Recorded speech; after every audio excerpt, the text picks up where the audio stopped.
solemnly swear As you get ready to step down, Mr. Secretary General, of your post and hand over to Mr. Ban Ki-moon, what kind of UN do you think he inherits from you? I think he inherits a dynamic UN, a UN which is indispensable instrument in a multilateral and interdependent world. A UN that is the only place governments and countries turn to on major issues of concern. Some would argue that he also inherits a UN that is more divided among its membership and more politically and administratively weak than it's ever been. Well, I think the divisions are there. The divisions are there, and in fact the divisions, as I've always maintained, emerged after the Iraq War, and we've never been able to heal it. So that work of healing will have to continue. His legacy, in a few words, what do you think? I think he will be remembered as somebody who really worked hard to make life better for as many people around the world as possible. Somebody who really cared about the world and the people living there. I think he'll be remembered as a very warm, humane and wonderful person who did very well when he became Secretary General in the first few years, but who subsequently was pushed to the brink by overwhelming US pressure to do things that he should never have done. He preserved the United Nations from destruction by the Bush administration.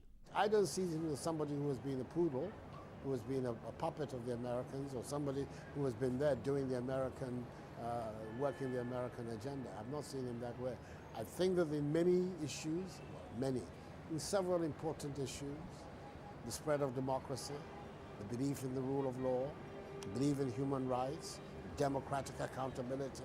These are the American messages. They are messages that he shares. To the world community, he comes out looking great because he was the David against the Goliath in this battle. I think to the United States, he'll have a mixed record all along of not being as effective or as subservient.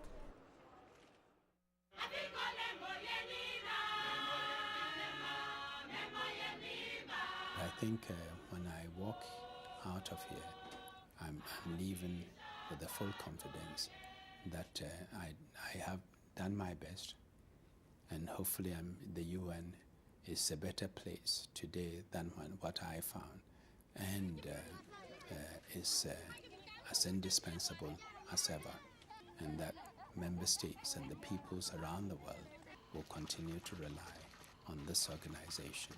And we will continue speaking out for human dignity and respect for the individual and their well-being.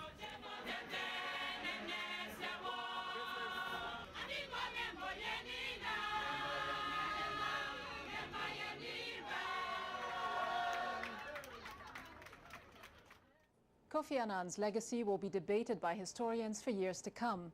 His persona remains shrouded in mystery. Affable and yet enigmatic, praised and decried, his subtle but steely determination helped him weather the UN's worst debacles. Even his harshest critics acknowledge that his spirit, his skills, his stamina, and his aura have raised the profile of the United Nations and that of its Secretary General to new heights, for better or for worse. That's it for our new special, Kofi Annan, 10 years at the top. I'm Ghida Fakhry in Washington. Thanks for joining us.